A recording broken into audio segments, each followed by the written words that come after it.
reporting there. Now to the Middle East, where Israel has sealed the home of a Jerusalem man who killed 7 people ahead of its demolition. Footage shows Israeli police welding metal plates over windows and doors in what Prime Minister Netanyahu called a swift response.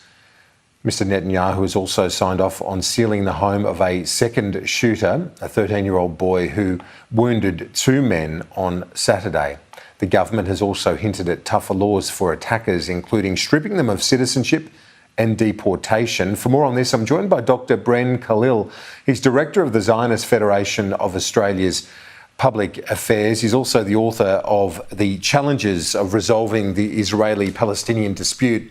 Appreciate your time, Bren. This looks like it's on a very dangerous cycle, a spiral that we've seen before. Yeah, we have.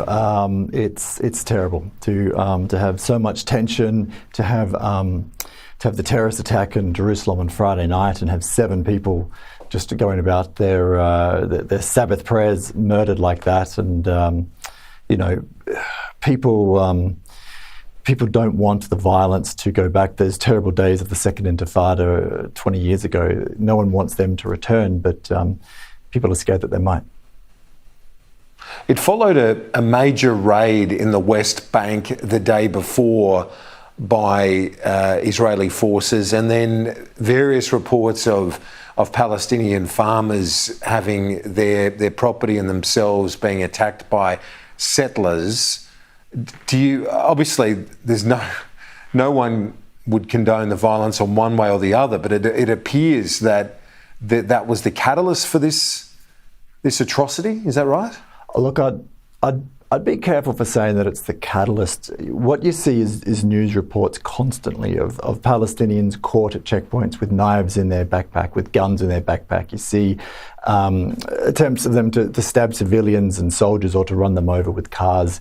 Now, usually these attempts are failures, and so we don't hear about them here in Australia, but they're constant and ongoing.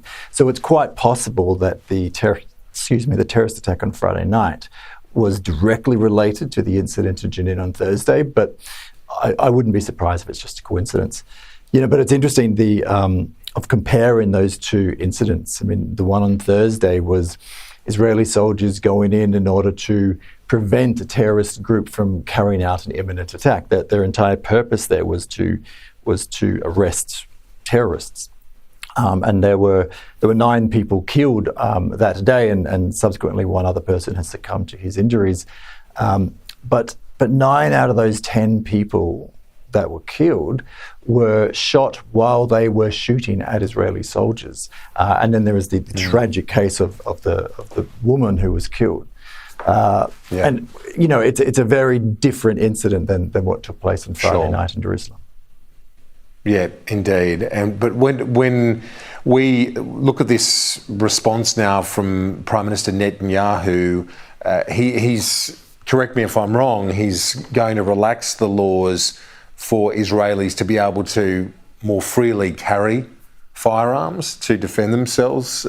Is there the concerns that they're heading down that sort of US-style approach where guns would be more freely available? I don't think it's like the US, but look, almost everyone in Israel has gone through the military. So they've gone through weapons training. They know how to handle themselves in a firefight, but they also know the safe way of handling weaponry. And it's only those people that have permits to have guns and to carry them outside of when they're doing reservist duty.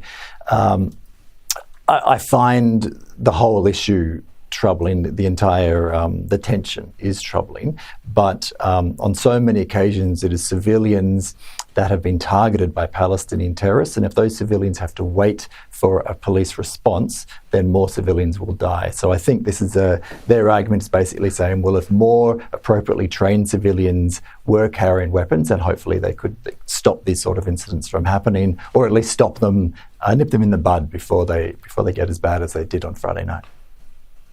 Yeah, it was just shocking in every way. Dr. Bren Khalil, Director of Public Affairs at the Zionist Federation of Australia. Thank you. I appreciate your time as always, Bren. Thanks. It was a pleasure. Thanks, Kieran. Coming up on the